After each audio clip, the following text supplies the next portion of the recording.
Assalamualaikum warahmatullahi wabarakatuh. Kami akan mempresentasikan hasil Internet of Things Conference NVIDIA AI Accelerate Molecular Dynamics and Protein Engineering for Drug Discovery. Next. Kami dari kelompok 2 yang beranggotakan Aldania Fitria, Amira Natania, Aninda Destia, Catherine Krisa, Dinasti Manghayu, Hasna Najela, Khairunisa Hutagalung, Ninda Aini Tunzahwa, Restia Adventi. Next. Ini adalah pembicara dari conference yang kami lakukan. Next.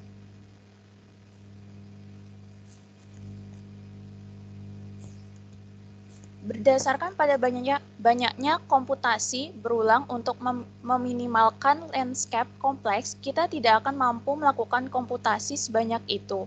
Dari model pembelajaran mesin, bahwa berdasarkan pembelajaran mesin yang paling sederhana yang telah dilakukan, yaitu dengan 20 kali lebih melakukan perhitungan untuk molekul dengan ukuran yang sama dari model mekanika, molekul tetap memperoleh hasil yang tidak begitu baik karena tidak memiliki kemampuan untuk menangkap dispersi dan tidak dapat diskalakan dengan baik.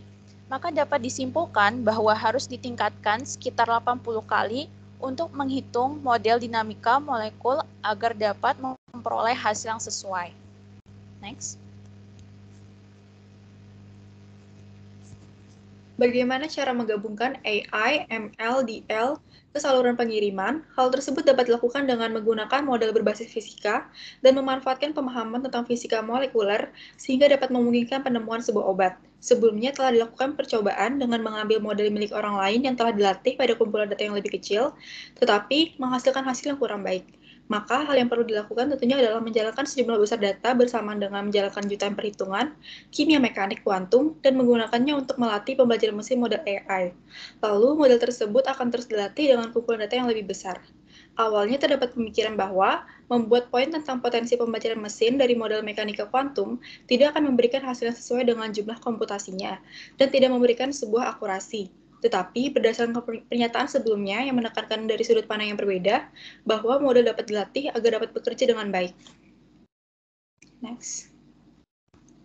Bagaimana penggunaan mesinan potensial dalam sebuah simulasi? Pada praktik simulasi protein yang tidak teratur secara intrinsik dan menggunakan simulasi untuk mengidentifikasi konfirmasi sampel protein untuk dirancang menjadi sebuah obat yang ditargetkan sebagai terapi baru bagi penyakit kanker, simulasi protein tersebut merupakan tantangan yang besar karena protein tidak dapat dilihat strukturnya secara eksperimental karena memiliki gerakan yang terlalu cepat. Dalam kasus protein ini, akan lebih baik jika simulasi bergerak 80 kali lebih lambat dan lambatnya pergerakan tersebut tetap layak untuk ditunggu agar dapat memperoleh akurasi yang sesuai dengan yang diinginkan. Selain itu, IDP terbagi menjadi banyak lintasan pendek sehingga dalam proses simulasi akan menggunakan lebih banyak waktu untuk menunggu masing-masing lintasan selesai. Maka dapat disimpulkan bahwa kita harus menemukan keseimbangan optimal antara tujuan kita untuk masalah yang sedang dipelajari.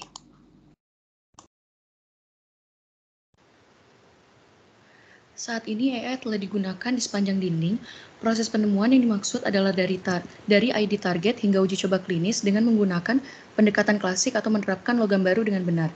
Ketika tidak dapat menyelesaikan masalah dengan benar, mereka mencoba menggunakan solusi lain, seperti misalnya beberapa tahun yang lalu, mereka menggunakan metode Rosetta. Metode berbasis AI itu penting dan seperti yang sudah dikatakan, potensi berbasis pembelajaran mesin atau machine learning datang di tengah mekanika molekuler. Mereka dapat menerapkannya ke setiap tahap seperti dalam hal memprediksi sesuatu. Bagaimana metode baru yang digunakan dan apa pendekatan berbasis fisika yang diyakini? Andrew mengatakan, selama 2,5 hingga 3 tahun terakhir, mereka benar-benar harus mendorong pembelajaran mesin dan pembelajaran yang mendalam. Mereka menempatkan berbagai titik pengembangan yang berbeda termasuk misalnya pemilihan perancang untuk desain.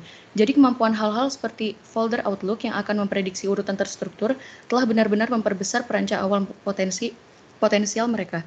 Jadi Andrew mengatakan tidak memegang model sebelumnya dan metode seperti apa yang terkait. Generasi berikutnya dari hal-hal itu akan memberikan model berkualitas tinggi. Dalam hal mempercepat desain itu sendiri, mereka juga melihat metode model pembelajaran mesin melakukan desain ortogonal, tingkat konstruksi naik, serta bagaimana mempercepat desain membangun siklus pengujian dengan memasukkan data eksperimen yang dikumpulkan di masing-masing pada dasarnya desain. Jadi ini cukup menarik karena secara historis mereka telah menemukan bahwa sangat sulit untuk merekayasa.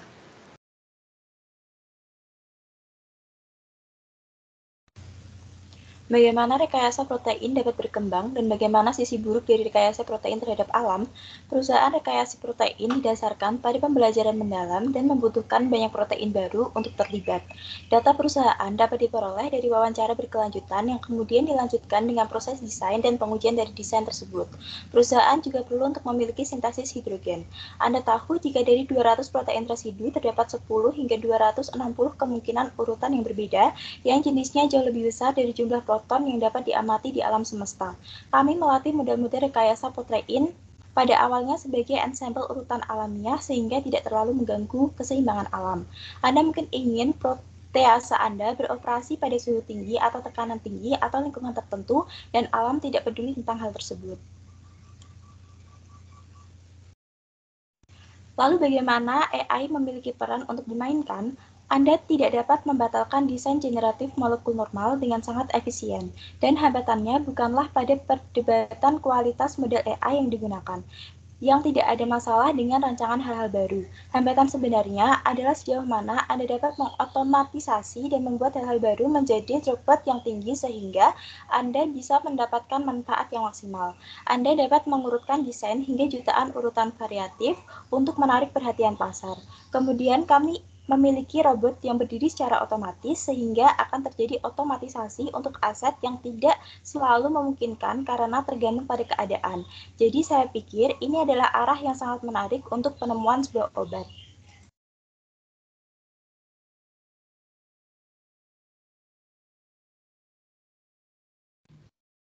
Anthony mengajukan pertanyaan kepada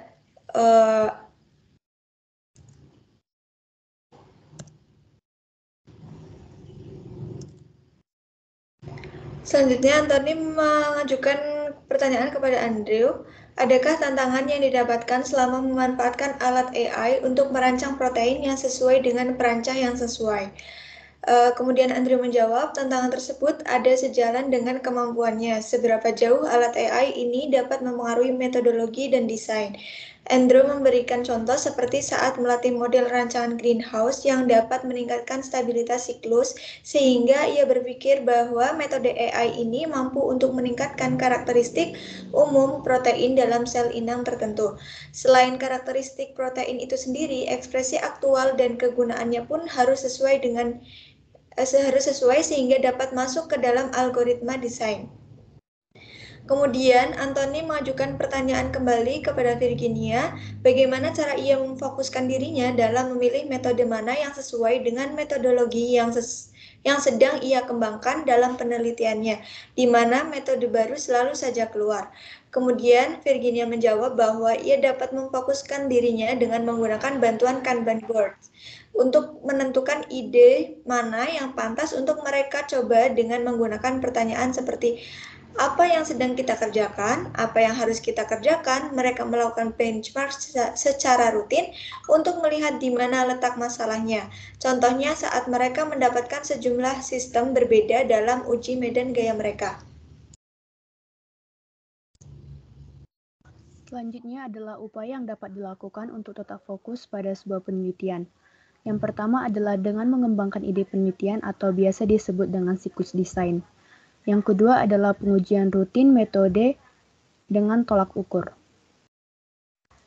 Penentuan tolak ukur memberikan manfaat yang besar pada sebuah penelitian. Tolak ukur dapat membantu seorang peneliti untuk memastikan kebenaran data dan mencari titik masalah. Hasil pengukuran dari tolak ukur terkadang dapat memberikan hasil yang luar biasa, namun terkadang tidak.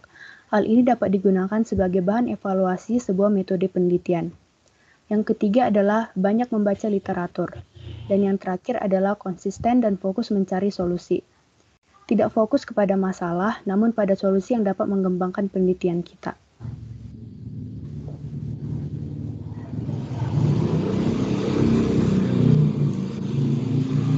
penelitian ini juga menggunakan yang disebut dengan active learning. Active learning ini dapat mengatasi dua hal. Yang pertama yaitu mengetahui molekul baru apa yang akan diujikan dan bagaimana cara pengujian perhitungan tersebut yang paling efektif.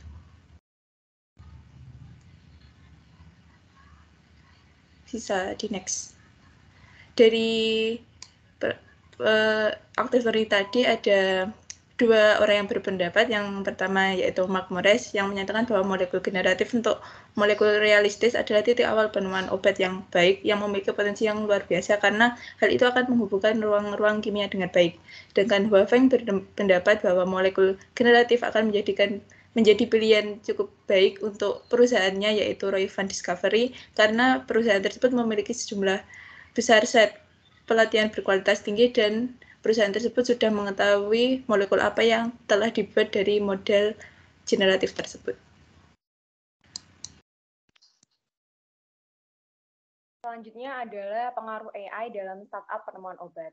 AI dapat mempengaruhi prospek startup penemuan obat dengan teknologi terbarunya yang ada dalam sintesis gen dan proteinase robotik tinggi. AI adalah teknologi yang memungkinkan dan berperan penting dalam memandu desain dan menavigasi ruang, meskipun dalam beberapa kasus yang masih eksperimen masih mengalami hambatan. Kemudian, hal yang perlu diperhatikan secara lebih lanjut dari pembandingan code course adalah komputasinya untuk meningkatkan desain berbasis struktur. Nantinya, komputasi ini akan membantu dalam penemuan obat untuk pasien yang membutuhkan. Selanjutnya, ketika menggunakan eco-comment, perlu membandingkan semua metode dan model dalam proyek penemuan obat tersebut. Selain itu, perlu dilihat perhitungan BFV-nya untuk mengetahui penghematan waktu atau biaya secara jangka panjang dan keefisienannya.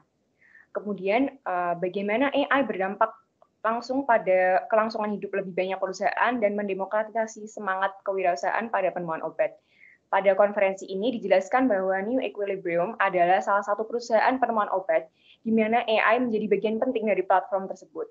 Saat menyiapkan model bisnis perusahaan, New Equilibrium juga telah melakukan diskusi meliputi struktur eksperimen komputasi bersama Siliko. Ada banyak perusahaan yang sepenuhnya berada di Siliko dan mereka harus bergantung pada kemitraan.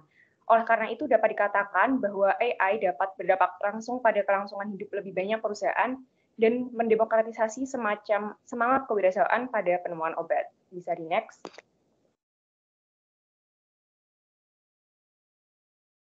Kemudian Juan Carlos memiliki pendapat bahwa dengan memiliki kelas komputer, jaringan tersebut yang sepenuhnya berada di cloud agar kualitas eksternal maupun internal untuk harga komputer nantinya terrealisasi ke depannya. Kemudian yang dilakukan dan diposting oleh Juan Carlos saat ini sedang berlangsung pada tingkat startup namun masih cukup kecil. Kemudian perusahaan kecil dan menengah dikatakan tidak menggunakan sumber daya. Karena untuk menggunakan sumber daya harus mendapatkan seseorang yang sudah berpengalaman selama bertahun-tahun atau profesional. Saat ini bukan hanya perusahaan media kecil yang sedang berjuang, namun juga yang bergerak di bidang akademis. Itu membuktikan bahwa sumber daya dapat bersaing layaknya sebuah kerajaan. Kemudian kesimpulan dari semua permasalahan ini sebenarnya lebih ke arah komputer, bahwa model pembelajaran QRP kapan saja pasti bisa lebih mahal, karena pada umumnya model tersebut merupakan pesanan pertama yang dihabiskan oleh pembeli. Maka dari itu, Juan Carlos berusaha untuk memiliki dan harus mempertahankannya.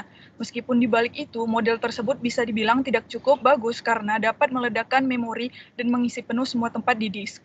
Di balik itu, Juan Carlos kemudian berusaha juga menghasilkan model yang 10 kali lebih mahal dan booming. Untuk memvalidasi hal tersebut, maka dibutuhkan sesuatu yang 100 kali lebih besar yang dilakukan pada GPU. Namun hanya akan menghabiskan semua proses yang terbilang cukup merugikan. Dan saat ini adalah waktu yang lebih tepat untuk mengerjakan perhitungan untuk kimia molekuler. Sekian presentasi dari kelompok kami. Lebih dan kurangnya kami mohon maaf. Wassalamualaikum warahmatullahi wabarakatuh. Terima kasih.